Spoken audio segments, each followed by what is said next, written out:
Selamat petang, salam sejahtera. Terima kasih karena bersama dengan saya di Nazilin Unity Channel. Persoalan besar pada petang ini, tumbangkah kerajaan Sabah GRS dan adakah kerajaan GRS Sabah akan dapat bertahan? Dan ada juga pertanyaan lain ialah bila agaknya PRN Sabah dibuat. Ada yang berkata seawal tahun hadapan, ada juga mengatakan pertengahan tahun hadapan.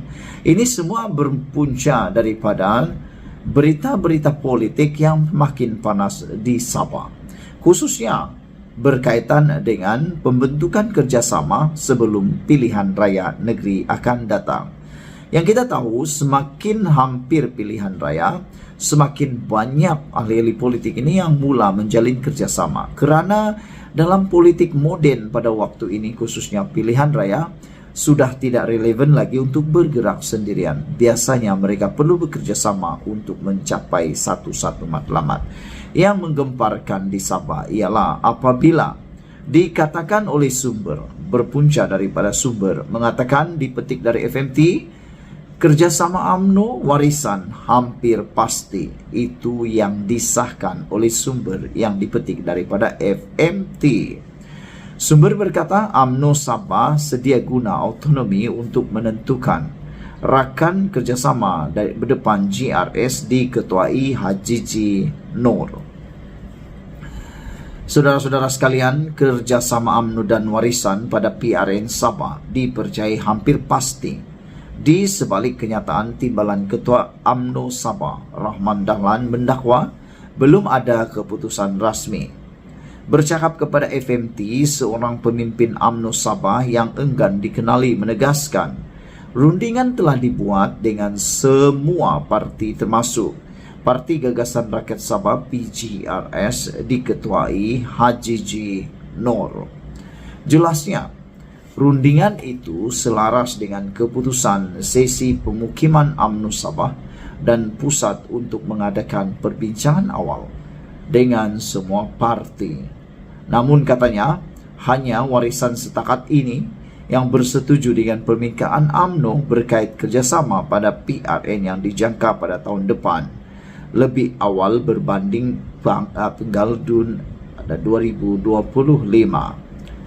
Kata beliau, warisan dengan permintaan dikemukakan UMNO disertakan syarat tambahan, katanya kepada FMT, namun enggan mendedahkan syarat terbabit.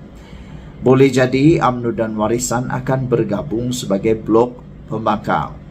Menurutnya, walaupun perkara itu akan diputuskan pucuk pimpinan pusat, namun pada masa sama UMNO Sabah boleh membuat keputusan sendiri susulan autonomi diberikan kepada Perhimpunan Agung UMNO 2018. Kita akan gunakannya jika perlu, kata sumber itu. Pada 14 Disember lalu, Rahman berkata belum ada keputusan dibuat UMNO Sabah berhubung rakan kerjasamanya bagi menghadapi PRN Sabah.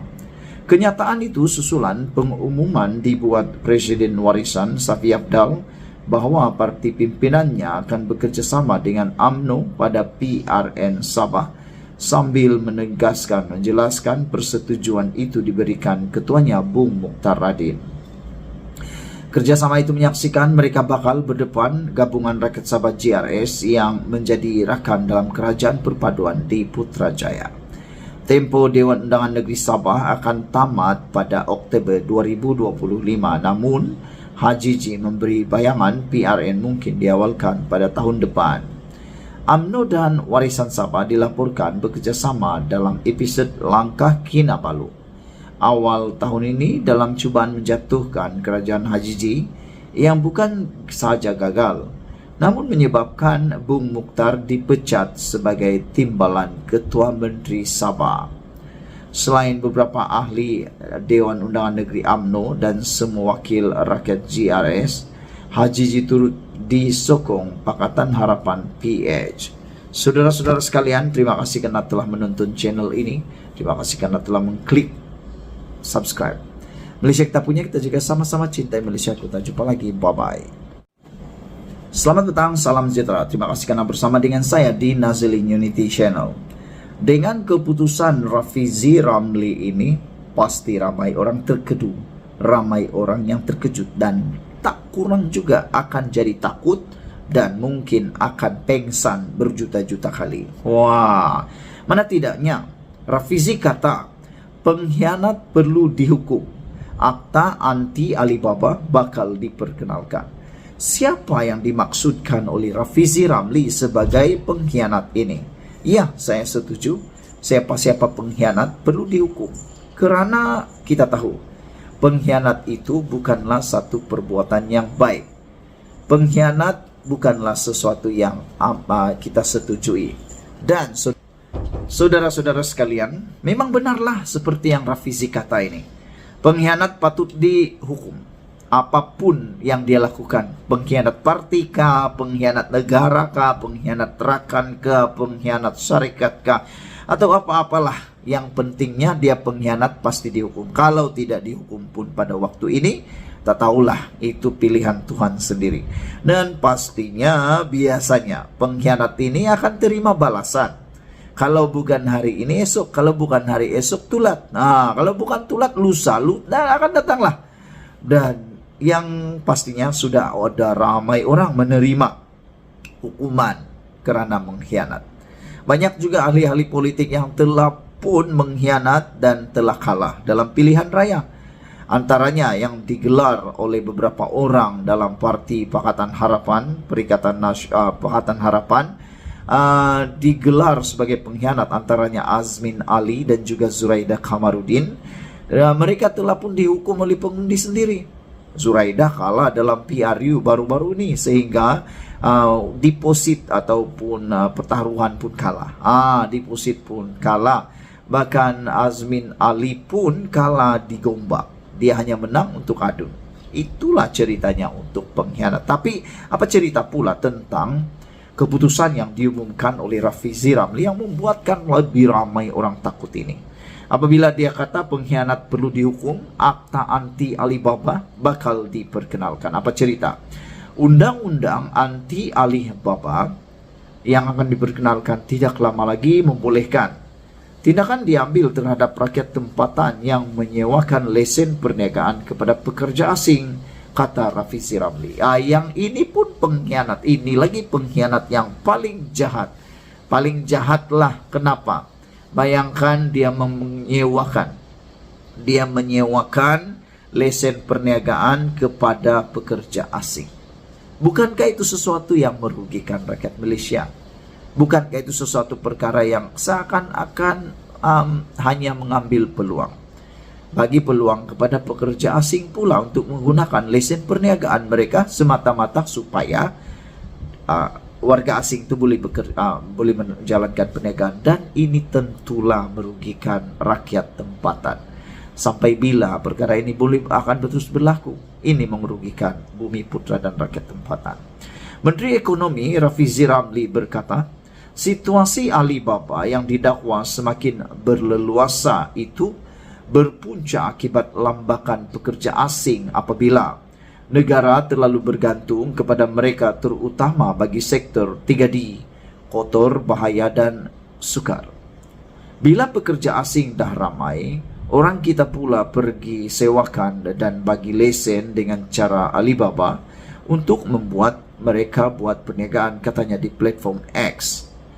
Akta anti Alibaba akan membolehkan tindakan diambil kepada rakyat Malaysia yang mengalibabakan lesen dan lain-lain kepada pekerja asing tanpa menepati syarat-syarat. Isu itu kembali berbangkit apabila operasi besar-besaran memberkas pendatang asing tanpa izin dijalankan di Jalan Silang, Kuala Lumpur Khamis lepas, mendapati banyak lesen penduduk tempatan digunakan warga asing untuk berniaga. Julai lepas, Perdana Menteri Anwar Ibrahim dilaporkan sebagai berkata, kerajaan dalam proses merangka dasar anti Alibaba bagi menangani kes negatif budaya itu terhadap ekonomi. Selain menyewakan lesen kepada warga asing, budaya ini turut membabitkan kegiatan menjual kontrak diperoleh mereka apabila kepada pihak lain untuk mengaut keuntungan menerusi pembayaran komisen. Justru Rafizi berkata antara langkah-langkah untuk mengurangkan kehadiran buruh asing dalam negara adalah dengan menetapkan sasaran pengurangan pekerja sedemikian secara berperingkat menjelang 2030. Kementerian Ekonomi yang merangka rancangan Malaysia akan memuktamadkan sasaran pengurangan pekerja asing secara berperingkat menjelang 2030 katanya. Mac lepas, Timbalan Perdana Menteri Ahmad Zahid Hamidi berkata, kerajaan menyasarkan hanya 20% pekerja asing menjelang 2030 bagi memastikan semua majikan dan pemain industri mengutamakan tenaga kerja tempatan. Dipetik daripada myKMU.net bertajuk pengkhianat perlu dihukum, Akta Anti Laba bakal diperkenalkan. Sekian untuk kali ini. Jangan lupa tinggalkan komen anda, tekan butang subscribe. Kita jumpa lagi. Bye-bye. Selamat datang, salam sejahtera. Terima kasih kerana bersama dengan saya di Nazlin Unity Channel. Saudara-saudara sekalian, sejak akhir-akhir ini banyak cadangan yang luar biasa untuk negara kita, bahkan untuk membuatkan Kerajaan Pakatan Harapan Barisan Nasional makin menjadi kuat.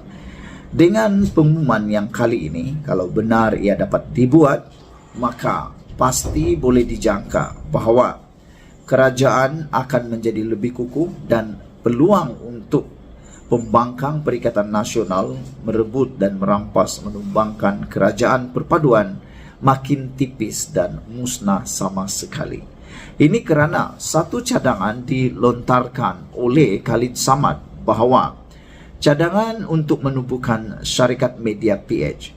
Namun demikian, selepas beliau mendedahkan atau mencadangkan rancangan untuk menubuhkan sebuah syarikat media bagi Pakatan Harapan PH, maka ramai pula yang memberikan reaksi. Apa pendapat anda sebelum kita mengulas tentang reaksi daripada ahli-ahli parlimen berkaitan dengan cadangan untuk menubuhkan syarikat media PH? Apa pula cadangan anda? Anda kan setuju? Pada pendapat saya, patut dan setuju. Kerana Perikatan Nasional mempunyai lidah rasmi mereka, terutamanya PAS, iaitu Harakadeli. Kenapa pula Pakatan Harapan tiada? Jadi, bukankah baik untuk mempunyai media sendiri? Lagi pula, sekarang ini kita tak boleh nafikan kepentingan media membantu, mengetengahkan dasar, menyampaikan dasar, bahkan lagi penting adalah menepis semua tumahan jahat, fitnah jahat daripada musuh-musuh politik yang berniat jahat. Walau bagaimanapun, cadangan Khalid Samad untuk menubuhkan syarikat media Pakatan Harapan dibidas pula oleh ahli parlimen Pakatan Harapan sendiri. Saudara-saudara sekalian, dua ahli parlimen Pakatan Harapan membidas cadangan pengarah komunikasi amanah Khalid Samad agar gabungan itu menubuhkan syarikat media untuk menyaingi media Prima Berhad bagi melawan propaganda negatif. Hasan Karim daripada PKR berkata, syarikat media milik PH sukar ditubuhkan kerana setiap parti komponen mempunyai strategi media sendiri. Lebih baik gabungan itu menumpukan kepada media sosial, terutamanya TikTok, untuk mencapai pengundi, kata ahli parlimen Pasir Gudang itu. Ahli parlimen Pakatan Harapan hanya perlu lebih celik media sosial, tambah beliau lagi. Beliau juga menjadikan PAS sebagai contoh yang mampu menambah kerusi parlimennya dengan hanya memanfaatkan media sosial tanpa syarikat media sendiri. Kita kata PAS nampak kolot, tetapi sebenarnya mereka lebih arif dalam media sosial. Mereka mahir IT, kata Hasan kepada FMT. Sekalipun ada media arus perdana, tidak kiralah namanya. Jika prinsip dan dasar tidak diterima oleh rakyat, ia tidak akan memberikan pulangan, kata beliau. Beliau berkata, walaupun UMNO mengawal media Prima, parti itu masih gagal meraih sokongan pengundi yang dapat dilihat menerusi kekalahan besarnya dalam PRU, dua PRU terdahulu serta PRN Ogos lepas. Ketika berucap pada Konvensyen Amanah Nasional pada Ahad, Khalid berkata, PH memerlukan syarikat media sendiri agar dapat menambah baik komunikasi dengan rakyat. Katanya, beliau telah mencadangkan agar Majlis Presiden PH agar gabungan itu menubuhkan sebuah syarikat media untuk menyaingi media prima bagi menangani propaganda negatif.